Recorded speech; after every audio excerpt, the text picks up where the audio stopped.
Tere! Mina olen Liis ja ma olin anonüümne töönarkomaan. Mul oli väga tugevalt välja kujunenud see hea tüdruku sündroom. Ma töötasin 20 aastat raamatupidajana, millest 15 aastat ma sisestasin kõik andmed programmi käsitsi. Seni, kuni ma sain randmepõletiku ja arst andis mulle valiku, kas ma vahetan ametit, lähen operatsioonile või muudan oma töömeetodeid.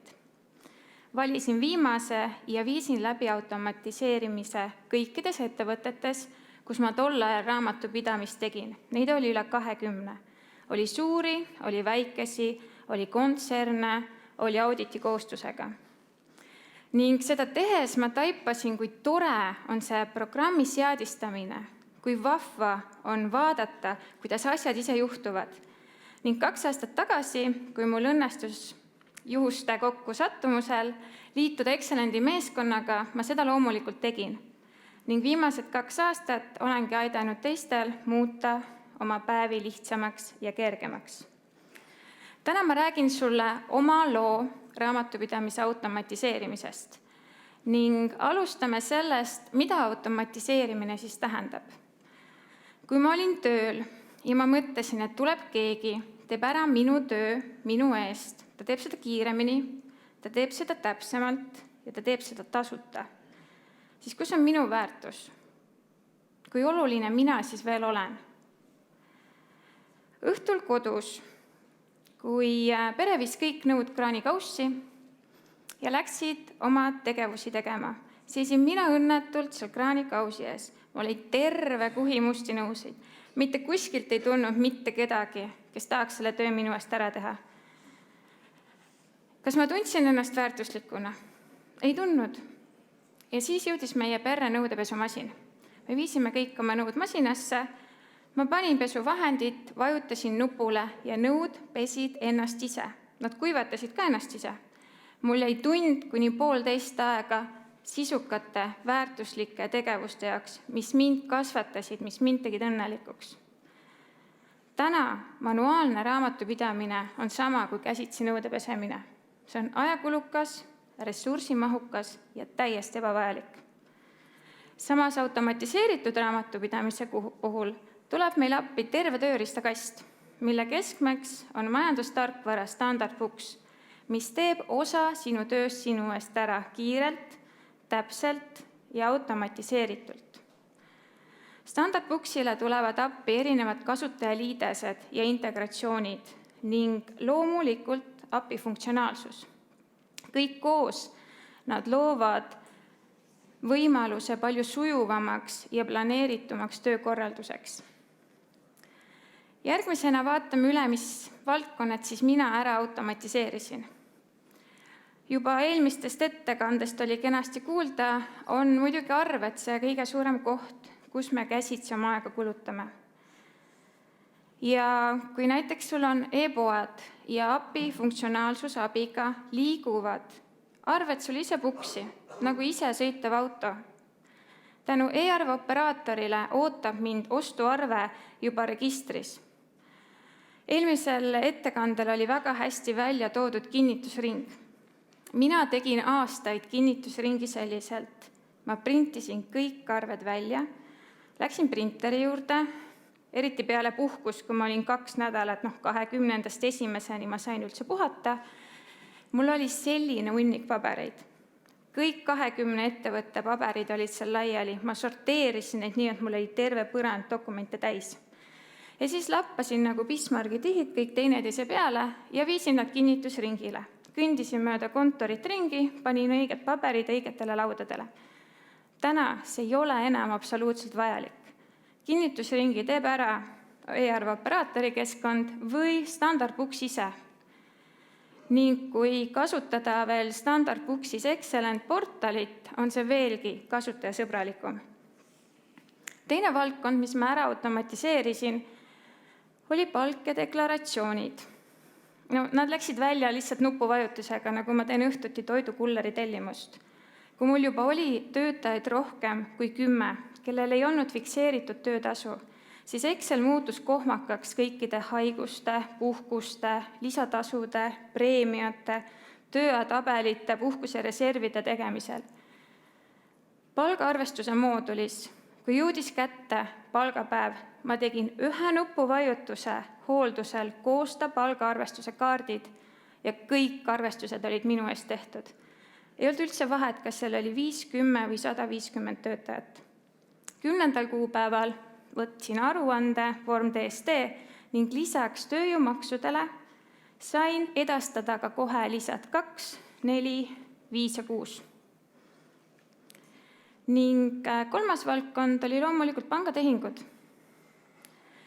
mis tulid ise kohale nagu tellitud takso. Kui mina kodus rahulikult magasin, Standard Books kantis kõikides ettevõtetes eelmise päeva panga väljavõtte minu eest läbi. Hommikul enne, kui mina jõudsin veel oma arvuti lahti teha, kõikidel, kellel oli vaja seda teada, oli ajakohane info juba olemas.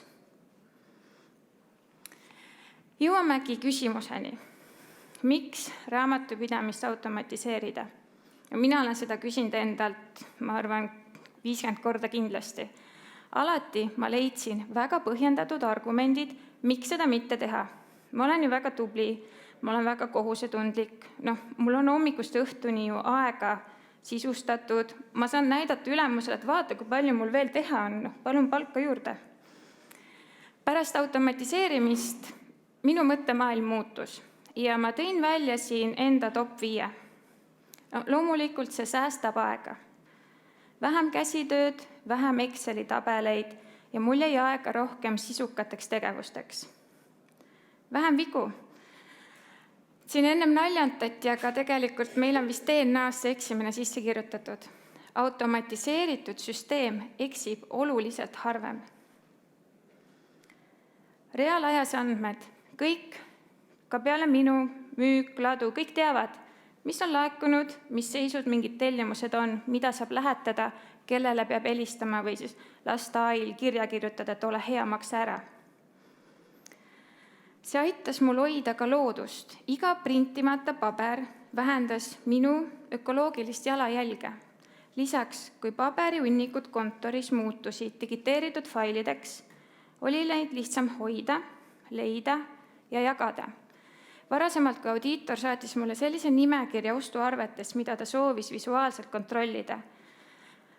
Võttis ikka ohkama, kui ma läksin sinna arhiiviruumi, leidsin õige kausta, õiged ostuarvet, skännisin, panin kõik tagasi.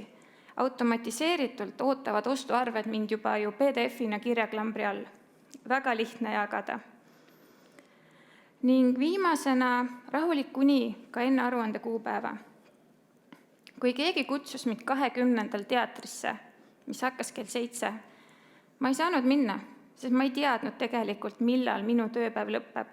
Mul oli meeles ainult kellaaeg 23.59. See on viimane hetk, millal ma saan deklaratsiooni kinnitada, maksud ära maksta, et kui homme keegi vaatab, on mul see roheline linnukene maksuametis olemas. Automatiseerimine aitas hoida minu töötempo kuu jooksul ühtlasena. Ja ma teadsin ka aruandepäeval, et minu tööpäev lõpeb täpselt kell 5. Siin on üks näide ka meie kliendilt, et kui tal varem kulus palgaarvestuseks 2 päeva, siis peale automatiseerimist kulub tal kõigest 2 tundi. Kuid alati eksperiment räägib rohkem kui ükskõik mitu tuhat slaidi ma võin teile siin näidata. Et ole hea, kui sul on paber ja pliiats või telefon, siis leia need ülesse ja teeme katse, kui palju sina saaksid aega kokku hoida. Kui sa nüüd täpselt vastuseid ei tea, siis eelmises slaidis oli ilusti välja toodud juba, kui palju aega mingi arve peale kulub. Ehk siis ma mõõtsin ära aja, palju minul kulus müügiarve, ostuarve, panga väljavõtte ja käibemaksu deklaratsiooni esitamiseks Standard Booksis, nii käsitsi kui automaatselt. Mina ei pannud oma slaididele aegu, sest ma ei saa ennast teiega võrrelda. Me kõik oleme erilised, me kõik teeme oma tempos tööd, juba mina teen erinevatel päevadel tööd erinevas tempos. Kuid ma sain välja arvutada selle protsentuaalse ajavõidu. kui ma kasutaksin automatiseeritud meetodeid. Ning ole hea, palun pane kirja, kui palju sinul kulub ühes kuus aega arvete koostamiseks ja kliendile saatmiseks.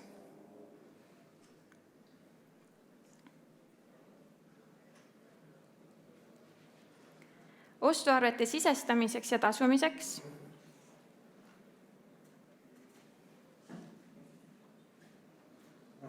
panga väljavõtte läbikandmiseks ning käibemaksudeklaratsiooni koostamiseks, esitamiseks ja tasumiseks. Ning sa saad minu protsentidega tegelikult pärast oma aja kokkuhoiuga välja arvutada. Aga minu tulemused olid sellised, et käsitööna arve koostamine, moodulmüügiarved, registerarved, koostasin uue, lisasin tasumistingimuse, artikli kinnitasin, salvestasin. Siis ma salvestasin see endale arvutisse, läksin Outlooki, saatsin teele. Automatiseeritult ma lühiteedes avasin juba arvete register, klahvikombinatsiooniga koostasin uue, kliendi valikuga tuli mul ka juba tasumistingimus, panin artikli, kinnitasin, salvestasin ning e-arvena ta teele läkski ja minu aja kokkuhoiu protsent oli 70%. Nendele klientidele, kes ei ole e-arve vastuvõtjad, ma saatsin arvekaardi pealt e-maili ja sain aja kokkuhoiuks 50%. Järgmisena ostuarve sisestamine ja pangas tasumine. See ostuarve pool oli ka siin eelnevalt väga hästi välja toodud, et koostasin registerostuarved, koosta uus, panin tarnija, arve kuupäeva, tasumistingimuse, kandekuupäeva ja tarnija arve number, jube palju juba oli käsitsi tööd, aga mina tegin oma katse ainult ühe kulureaga, sest muidu ma oleks vist jäänudki seda tegema. Siis ma kinnitasin, salvestasin ära, läksin panka, panin üles ja maksin ära. Automatiseeritult ootas see ostuarve mind juba ostuarvete registris. Kinnitasin ära, saatsin panka ja minu aja kokkuhoid oli 58%. Siia vahele me saame veel mahutada, kui me teeksime programmisiseselt ostuarve digiteerimise. See digiteeritud faili valimine võtab natukene aega, digiteerimine, kuid aja kokkuhoiuks tuleb 36%. Panga väljavõtte läbikandmine. Selle tulemuse üle olin mina kõige uhkem, sest ma olin nii püüdlikult kõik pangakannete vastavused kogu aeg ära salvestanud. Ja ma saingi tulemuseks aja kokkuhoid 100%. Ma tean, reaalselt see ei pruugi nii jääda, kindlasti on tehinguid, mis tulevad ikka, mida ma ei ole veel salvestanud, siis ma panin siia ka selle ajavahemiku. Isegi kui ma lähen sinna töötlemata kannete registrisse, valin ülevalt, kas koostab kanne või väljamaks, siis minu aja kokkuhoid, kui mul standardsed tehingud on programmile selgeks õpetatud, on kindlasti 90+%. Ning viimasena oli käibemaksuaruande koostamine, esitamine ja maksude tasumine. Kohe kindlasti ma käsitööna ei teinud seda ju pearaamatu alusel, vaid ma ikkagi kasutasin juba Standard Booksi poolt loodud automatiseeritud aruannet KMD Inf. Ma mõõtsin seda, mis ma selle aruandega edasi teen. Varasemalt ma kontrollisin ära, siis ma salvestasin faili arvutisse, läksin Maksuametisse, laadisin ülesse, salvestasin, kinnitasin, suundusin panka maksma. Automatiseeritult ma kasutasin siit ülevalt 3. varianti. Saada KMD Maksuameti portaali. Ja järgmises aknas ma tegin valiku, et ma teen seda kinnitatud kujul. See oli natukene hirmutav, ma päris mitu kuud käisin tegelikult kontrollimas, kas ikka on kõik nii, nagu peab. Aga kui mul on panga või käibemaksuaruande kirjelduses kõik korrektselt kirjutatud, need kohad, mille peale Maksuamet minuga pahandab, et mul tekivad need 3.1 ridadele nullid, ma sain lihtsalt valemi ära kustutada. Siis mul ei jäänud enam mitte ühtegi head põhjust, miks ma peaksin minema veel Maksuametisse ja hakkama uuesti kontrollima tööd, mida ma olen juba programmis ära kontrollinud. Ning siis saatsin ka siit otse maksud panka tasumisele. Minu aja kokkuhoid oli 79%. Mis mina sellest õppisin, oli see, et iga klikk loeb. Isegi kui see klikk seal programmis on ainult 1 sekund, siis pikema ajaperioodi kohta see muutub määravaks. Ning et automatiseerimine on nutikamalt tehtud töö, mitte rohkem tööd. Tõesti, algusel peab rohkem aega pühendama seadistamisele, nagu ka AI puhul. 24 tundi läheb aega, et talle asjad selgeks õpetada. Samamoodi ju ka programmile. Automatiseerimine sobib igas suuruses ettevõttele. See ei ole ainult suurte ettevõtete pärusmaa. Isegi kui minu ettevõttel ühel oli pangaväljavõtte 6, 1 lehekülg. No see oli väga tore, kui see oli juba minu eest tehtud. Ma sain tegeleda sisukamate küsimustega. No selles me vist täna keegi ei kahtle, et see aitab säästa meie aega ja aeg on meie kõige väärtuslikum ressurss. Kuid alati on igal mündil 2 poolt. On ka automatiseerimisel teatud riskid ja väljakutsed, millega me peame arvestama. Kõige suurem väljakutse, mida mina olen kohanud, on harjumuste muutmine. See vist on inimestena üldiselt meile ka päris keeruline. Et kui me mingi osa oma tööst ära automatiseerime, siis kõik, kes sellega kokku puutuvad, peavad hakkama oma tööd teistmoodi tegema. See tekitab tihti vastupanu, see tekitab tihti pahameelt, sest ainult ju raamatupidaja ei osale selles automatiseerimise protsessis. Ja see kindlasti on ebamugav nii raamatupidajale kui ka teistele ettevõtte töötajatele, kuid see tasub ennast ära. Teine on andmete turvalisus. Mul ei olnud üldse kahtlust, et kõik andmed, mis mul on standardbooksis, on turvaliselt hoitud. Iga öösel toimub ju varundamine ja seda hoitakse 3 erinevas serveris. Küsimus oli, kas minu arvutis olevad andmed on turvaliselt hoitud? Kas mina teen varundusi? Kas see pilv, kuhu ma oma töölepinguid salvestan või mingeid muid lepinguid, mida ma ei ole buksi pannud, kas see on mul varundatud? Ja üleüldse, kui mul on arvuti kodus, kes sinna sisse saab, kuidas ta sisse saab? See oli küsimus ja risk, millega mina pidin vastakuti seisma. Kolmandaks on, et kõik süsteemid ei pruugi omavahel ühilduda. Väga tihti me kohtame seda, et jah, teeme automatiseerimise protsessi, aga mul on sellised vanad süsteemid, mille ma olen ise loonud, ma tahan, et nad kohe ühilduvad. Nad ei pruugi.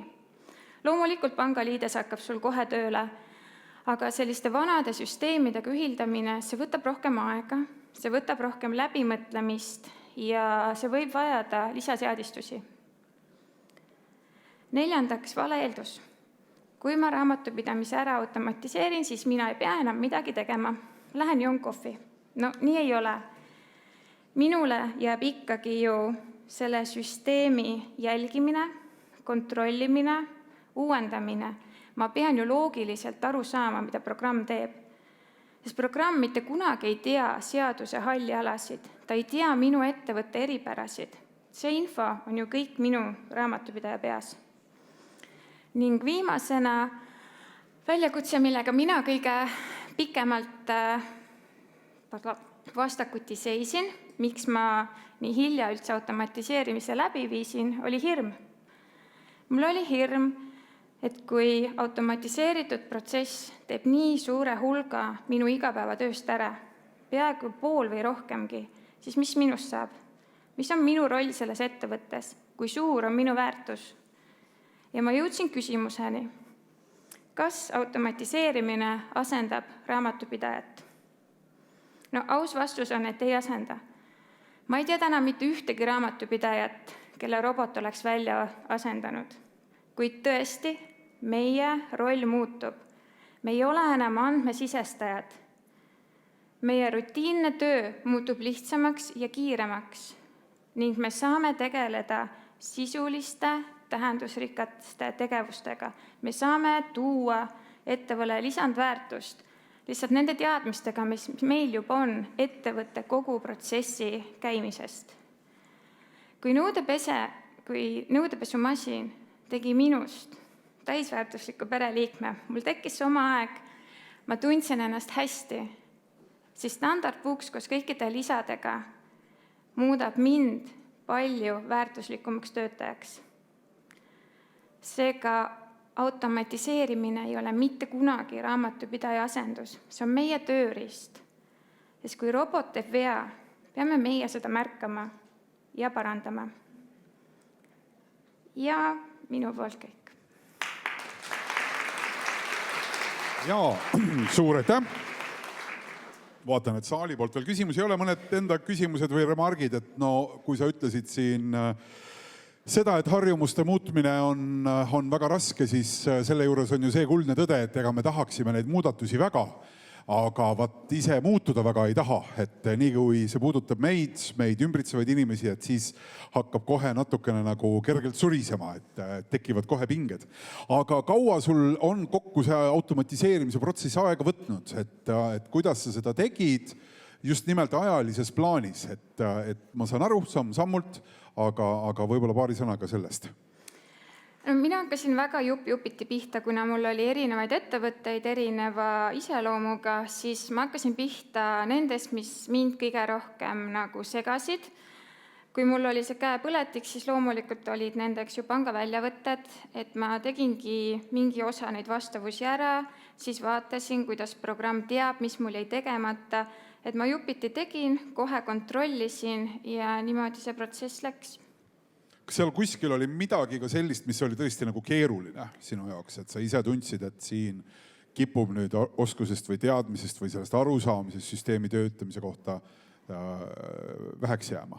No ma olen pisut kärsitu meelega, et ootamine ei ole minu suurim voorus ja ma tihti lugesin ka kõiki neid KKK-sid, mis on Excelendi kodulehel natukene diagonaalis ja ma mõnikord sattusin küll sinna, et see ei tööta ju nii, nad räägivad, et see töötab, see ju ei tööta. Siis alati ma sain ju klienditoe poole pöörduda või rahulikult seda juhendi lugeda, sest tegelikult selline baasautomatiseerimise kõik vastused on kodulehelt leitav ja meil on ka väga tubli klienditugi, kes tuleb sulle appi, kas või läbi TeamVieweri aitab need linnukesed õigesse kohta panna. Ma saan aru, et see rabistamine või natukene nagu kärsitus, et see ongi mingi raamatupidajate asi, et sellepärast ostsid sa selle nõudepesumasina ka ära, sest et elu näitab ju tegelikult, et kui nad piisavalt nagu kaua sealt seisavad, siis saab lihtsalt lapiga üle käia ja tuleb kohe maha sealt küljest, kõik ongi puhaseks, et sa ei jaksanud ära oodata lihtsalt seda. Jaa, arusaadav, raamatupidajana sa ei jaksanud seda hetke ära oodata. Kuidas sa enda jaoks prioritiseerisid üldse seda? Ma saan aru, et keha nagu natukene sundis tagasi või takka mingeid asju tegema kõigepealt varem, eks ju, aga nüüd selle kogemuse pinnalt, millest sa soovitaksid alustada? Eks panga väljavõtted ja ostuarved ole need kõige suuremad ajaröövlid või eksimiskohad. Et kui ma käsitsi panga väljavõtet läbi kandsin ja tegin koopiaid, siis ikkagi päris tobe oli seda 0,16 sendi vahet kuskilt eelnevatest aastatest tagasi otsida, sest ma olin eksinud või kogemata salvestanud vale kuupäevaga selle, et ma ei olnud seda veel kärsitult ära muutnud. Kas nüüd on kõik ära automatiseeritud praegu, mis automatiseerida annab või tegelikult on kusagil veel mingid asjad, mida saaks teha teistmoodi? Või juba nüüd AI abil viia veel next levelile asju? Täna ma sain päris palju häid nippe, et kui see valdkond, see ei ole ju purgis, et see kogu aeg kasvab ja areneb ja nüüd tuleb Excellent portal juurde, mis juba annab sulle väga palju võimalusi teha otse telefonist. Loomulikult alati annab teha. Aga sul praegu konkreetselt nagu seda tööde rida ees ei ole, mis sul endal on plaanis? Ei, hetkel ei ole, et ma olen jooksvalt Excelendi meeskonnas, ma kogu aeg kuulan siseinfot, ma kogu aeg teen. Kogu aeg mudid juurde. Kuule, aga lõppkokkuvõttes, et kui sa selle pika töö ja protsessi läbi viisid, et mille üle sul oli nagu kõige parem tunne selle juures? Et kui sa ise nägid, et sain hakkama, tegin selle ise ära enda jaoks? Ma olin väga uhke, et ma üldse selle teekonna ette võtsin, sest et üks oli see, et minu meelestatus, et okei, ma lähen nüüd sinna ebamugavasse olukorda, kõik on uus, ma pean hakkama programmi seadistama, aga see on nagu võib-olla selle magistri lõputöö tegemine, et sa teed ja kui sa hetkel lihtsalt 5 minutit kannad selle ette, siis see on see koht, kui sa tunned, ma olin nii tubli, kõik asjad jooksevad ja mina tegin seda. Tegimegi pausi siin praegu, päris hea. Liis, aitäh sulle! Aitäh oma kogemuse jagamise eest! Ülitore!